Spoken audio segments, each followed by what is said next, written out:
ప్రేక్షకులు కక్కుర్తిగా ఇంట్లో కూర్చొని చూడకుండా థియేటర్స్కి రండి. ఈ కక్కుర్తి అనే పదాన్ని వాడారు 2 టైమ్స్. సో మీరేమో ఓటీటీలో రాకుండా కొంతకాలం రాకుండా చూస్తే సినిమా ఎక్కువ కాలం నిలబడుతుందని చెప్పేసి మీరు చెప్తున్నారు. సరే ఎందుకు సార్ మీ మధ్య అంటే అభిప్రాయ భేదాలు ఉన్నాయి? ప్రేక్షకులు కక్కుర్తనేమో ఆయన అంటున్నారు. అంటే ఆయనతో నేను పని చేయలేదు, ఆయన పక్కింట్లో నేను ఉన్నాను. చిన్నప్పుడు నా ఫేవరెట్ హీరో మెగాస్టార్ చిరంజీవి గారితో ఆయన సినిమాలు చేసిన గౌరవం రిలేషన్ తప్ప పెద్ద ఇంటరాక్షన్ కూడా లేదు. ఆయన ఏ సందర్భంలో ఏ సమయంలో ఎలా అన్నారో అది తెలియదు. కానీ నాకు ఇది అభిప్రాయ భేదం అని ఆయన కూడా ఏదన్నా అక్కడ ఏదన్నా తెలియదు, కంటెక్స్ట్ తెలియదు, ఆ వీడియో కూడా చూడలేదు కాబట్టి నేను కమెంట్ చేయలేదు. కానీ మామూలు సందర్భంలో అయితే ఆయన ఏంటి నేనేంటి ఎవరైనా సరే ప్రేక్షక దేవుళ్ళు, వాళ్ళు బాగుండాలి, వాళ్ళు బాగుంటే సినిమా బాగుంటుంది అనే దీంతోనే ఇండస్ట్రీలో ఎంత పెద్ద వ్యక్తులైనా ఎంత అప్కమింగ్ అయినా సో ప్రేక్షకులను గౌరవిస్తారు, అది గౌరవించి తీరాలి. సార్ ప్రొడ్యూసర్స్ అంతా ప్రేక్షకుల్ని థియేటర్స్కి రావడానికి చర్యలు తీసుకోవచ్చు కదా. అదేనండి నా ఇది కూడా. సో అలాగే మీడియా కూడా మీ తరపు నుంచి మీడియా కూడా అంటే ఇప్పుడు నేను చేసే రిక్వెస్ట్ ఏంటంటే ఇప్పుడు కొద్దిగా ఇంటెన్సివ్ కేర్లో ఉంది ఇండస్ట్రీ. ఇలాంటప్పుడు గట్టిగా ఇప్పుడు అది చూస్తాం కదా రెజ్లింగ్, వాడు గట్టిగా ఉన్నప్పుడు 4 దెబ్బలు వేసినా పర్లేదు, పడిపోయిన వాడిని ఇంకా లేసే టైంలో టపటప కొడితే ఇంక పోతాడు. సో మీడియా కూడా ఇండస్ట్రీ లేవాలి అనే దీంట్లో కొంచెం ఉన్న విమర్శనాత్మక ఇది కొంచెం తగ్గించి, అంటే ఇప్పుడు పరిస్థితి బాగాలేదు కాబట్టి మళ్ళీ బాగుండి బాగా పుష్టిగా తిరుగుతుంటే మనం ఎక్కేయచ్చు. సో ఆడియన్స్ వస్తే ఇండస్ట్రీ బాగుంటుంది. ఇండస్ట్రీ బాగుంటే ఇండస్ట్రీ అనేది ఒక 10 మంది సంబంధించిన నిర్మాతలతో 10 మంది హీరోలతో కాదండి, దాని మీద కొన్ని వేల మంది డైరెక్ట్గా కొన్ని లక్షల మంది పరోక్షంగా బాగుంటారు. కాబట్టి మనకు కూడా ఎప్పుడు కొంతమంది ఆ టాప్ ప్లేయర్నే ట్రోల్ చేసి ఓకే మనం ఎవరి మీద ఇది చేసాం అనుకుంటారు, బట్ దాని మీద ఆధారపడి కొన్ని లక్షల మంది ఉంటారు, ప్లస్ ఒక రెవెన్యూ వనరు ఇది. సో దాన్ని అందరూ బతికించుకోవాల్సిన అవసరం ఉంది. అది చూసేవాళ్ళు తీసేవాళ్ళు కూడా మళ్ళీ ఒకసారి ఆలోచించుకొని మనం చేస్తుంది రైటా రాంగా, రైట్ చేయాలంటే అంటేనే ఏమాత్రం మొహమాటం లేకుండా, ఎందుకంటే ఇది మనది కాబట్టి తప్పు ఎవరిది ఎక్కడ ఉంది అదే అని కాదు. ఒక జనరేషన్ మారినప్పుడు ఒక టైం ఇది ఉన్నప్పుడు కొన్ని మారుతుంటాయి, ఆడియన్స్ ఇష్టాలు ఏంటి అన్నీ. సో దానికి తగ్గట్టుగా మనం ఏం చేస్తున్నాం ఏం చేయాలి అనేది. ఎందుకంటే అప్పుడు కేబుల్ టీవీలు వచ్చినప్పుడు సినిమా అయిపోయింది అన్నారు, అయిపోలేదు. ఆ తర్వాత స్టార్ టీవీలు అన్నీ వచ్చినప్పుడు అయిపోయింది, వీసీఆర్లు వచ్చినప్పుడు అయిపోయినాయి అన్నారు, అవ్వలేదు. కేబుల్ టీవీలు వచ్చినప్పుడు అయిపోయింది అన్నారు, అవ్వలేదు. కోవిడ్ వచ్చినప్పుడు అయిపోద్ది అన్నారు, ఓటీటీ వచ్చినప్పుడు.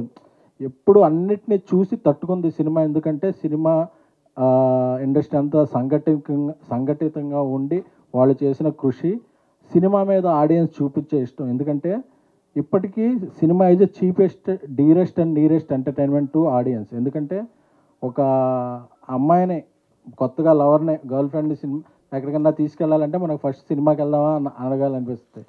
ఒక గర్ల్ ఫ్రెండ్ రిజెక్ట్ చేస్తే అబ్బా 3 గంటలు ఎక్కడికైనా వెళ్ళి ఉండాలంటే సినిమా అనిపిస్తుంది. ఒక చుట్టాలు 10 మంది వస్తే సినిమాకి వెళ్ళాలనిపిస్తుంది. ఒకవేళ ఇండియా మ్యాచ్ ఓడిపోతే ఆ ఫ్రస్ట్రేషన్తో ఎక్కడికైనా సినిమా అంటే దేనికైనా సినిమా అనేది మన కల్చర్, సినిమా అనేది మన ట్రెడిషన్. సో అది ఏదైనా సినిమా నిలబడుతుంది, పరిగెడుతుంది. ఇవన్నీ కొద్దిగా మనకి ఫీవర్ వచ్చినప్పుడు కొద్దిగా యాంటీబయాటిక్స్ తీసుకుంటాం కదా, అలా ఇండస్ట్రీ ఇప్పుడు యాంటీబయాటిక్స్ తీసుకోవాల్సిన టైం అండి. కానీ చూసే ఆడియన్స్ మాత్రం స్కేల్ మారింది కదా సార్. లైక్ ఓటీటీలో చూస్తే ఇప్పుడు లార్జర్ స్కేల్ పెరిగింది. మంచి సినిమా ఏంటి, చెడ్డ సినిమా ఏంటి, స్కేల్ అనేం లేదండి. అసలు మనం 60 ఇప్పుడు అంతమంది ఒక సినిమా అనేది 1000 మందితోనో 500 మందితోనో కలిసి ఒక పెద్ద స్క్రీన్ మీద చూసే అనుభూతి ఒక చిన్న స్క్రీన్ మీద అంటే ఇంట్లో వంట వండుతుంటారు, వాడెవడో డిస్టర్బ్ చేస్తుంటాడు, ఫోన్ కాల్స్ వస్తుంటాయి, ఇవన్నీ అది వేరు. OTT experience, theatre experience ultimate. ఒక మంచి సినిమాని థియేటర్లో వచ్చినప్పుడు ఇచ్చినంత కిక్కు ఒక ఓటీటీలోనో ఒక మొబైల్ దీంట్లో చూస్తే ఏదో చూసామన్నట్టు ఉంటుంది తప్ప ఆ థియేటర్ ఎక్స్పీరియన్స్ అయితే అది దాన్ని ఏది బీట్ చేయాలి. అందుకే ఇప్పుడు రిలీజ్లు ఉన్నాయి, అన్ని ఓటీటీలో ఉన్నాయి, అన్ని చోట్ల ఉన్నాయి, బట్ ఎందుకు థియేటర్కి వెళ్తున్నారు? ఆ సినిమా ఇచ్చే కిక్ అది, అంతమందిలో చూస్తే ఇచ్చే కిక్ కాబట్టి అది ఆ కిక్ అది వేరేది రిప్లేస్ చేయలేదు. ఎస్కేన్ గారు, ప్రేక్షకులు థియేటర్లకి రాకపోవడానికి ముఖ్య కారణం స్టార్ హీరోలే. వాళ్ళు ఎక్కువ సినిమాలు చేయట్లేదు, 2 ఏళ్ళకు 3 ఏళ్ళకు ఒక సినిమా చేస్తున్నారు. గతంలో టెక్నాలజీ లేని టైంలో కూడా ఎన్టీఆర్ గారు, ఎన్ఆర్ గారు సంవత్సరానికి 3-4 సినిమాలు చేసేవారు. కానీ ఇప్పుడు టెక్నాలజీ అంతా పెరిగింది, అయినా కూడా ఎందుకు తక్కువ సినిమాలు చేయాల్సి వస్తుంది? అది హీరోలు నుంచి రావాల్సిన అవసరం. బట్ అందరూ చెప్పేది ఏంటంటే డిస్ట్రిబ్యూటర్లు, ఎగ్జిబ్యూటర్లు కూడా హీరోలు ఎవరైతే జనాన్ని ఇర్రెస్పెక్ట్ ఆఫ్ టాక్, రివ్యూస్ వీటన్నిటికీ మించి క్రిటిక్ ప్రూఫ్లో ఉండి ఒక 10 మంది హీరోలు ఉంటారు, 7-8 హీరోలు, వాళ్ళ సినిమాకి గట్టిగా ఓపెనింగ్ ఉంటుంది. అలాంటి హీరోలు సంవత్సరానికి 1-2 చేస్తే సూపర్, లేదా సంవత్సరంలో 2 సినిమాలు చేస్తే బాండు అనేది అందరిలో ఉంది. సో వాళ్ళు అలా చేసినప్పుడు ప్రభాస్ గారు ఉన్నారు, ఆయన ఇయర్లీ ఒక సినిమా వస్తుంది. సో అలాగే ఇప్పుడు నేను మొన్నప్పుడు కలిసినప్పుడు అల్లు అర్జున్ గారు అన్నారు, నా 1.5 yearsకి 2 సినిమాస్ ఉండేలా ప్లాన్ చేసుకోవాలని. హీరోలు అందరికి కూడా ఆ ఇది ఇప్పుడు ఉందండి. బట్ ఏంటంటే మన సినిమా సైజు మారిపోయింది కాబట్టి ఆ డైరెక్టర్లు దొరకటం, కథలు దొరకటం, ఈ స్కేల్లో చూపించాలి కాబట్టి పాన్ ఇండియాకి వెళ్ళిపోయింది కాబట్టి తెలుగు సినిమా కొంచెం లేట్ అవుతుంది. కానీ బట్ మన డియర్ హీరోస్ అండ్ డైరెక్టర్స్ కూడా త్వరలోనే దీనికి ఒక సొల్యూషన్తో వచ్చి పెద్ద హీరోల సినిమాలు ఎక్కువగా వస్తాయని ఐ ఫీల్. ఓకే అండి. ఓకే, ఇవాళకి చివరి ప్రశ్న. సార్, ఇప్పుడు మీరు అన్నట్టు కొత్త సినిమా కన్నా రీ రిలీజులకే ఎక్కువ మంది వస్తున్నారు అనమాట.